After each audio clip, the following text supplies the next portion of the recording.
மறைந்த முன்னாள் முதல்வர் ஜெயலலிதாவிற்கு அழகாக பொருந்தி போனதுல எந்த ஆச்சரியமும் இல்லை. இவருடைய குரல் தங்கள் மேல் எறியப்பட்ட அவமான கற்களை வெற்றி படிக்கட்டுகளாக மாற்றியவர்கள் இந்த ரெண்டு பேருமே.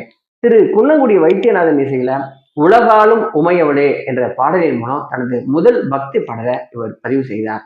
அம்மன் பாடல்கள் என்றாலே அது எல்லார் ஈஸ்வரி பாடியதாகத்தான் இருக்கும். தமிழ்நாட்டுல எந்த ஊர்ல அம்மன் திருவிழா நடந்தாலும் அங்கு எல்லார் ஈஸ்வரியின் கணீர் குரல் நிச்சயம் இருக்குன்னு நம்ம அடிச்சு சொல்லலாம். ஒரு காலத்துல தமிழ் படங்கள்ல கிளப் டான்ஸ் என்று ஒன்று இருந்தா அது எல்லார் ஈஸ்வரி பாடியதாகத்தான் கண்டிப்பா இருக்கும்.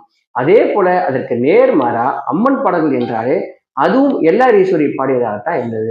இருவேறு துருவங்களையும் தன்னுடைய குரலால அரசாட்சி செய்த பட்டத்து ராணி தான் இந்த எல்லார் ஈஸ்வரி. பக்தி பாடலாக இருந்தாலும் சரி, இல்ல அது குத்து பாடலாக இருந்தாலும் சரி, தன்னுடைய கணீர் அப்படிங்கிற காந்த குரலால அனைத்து விதமான ரசிகர்களையும்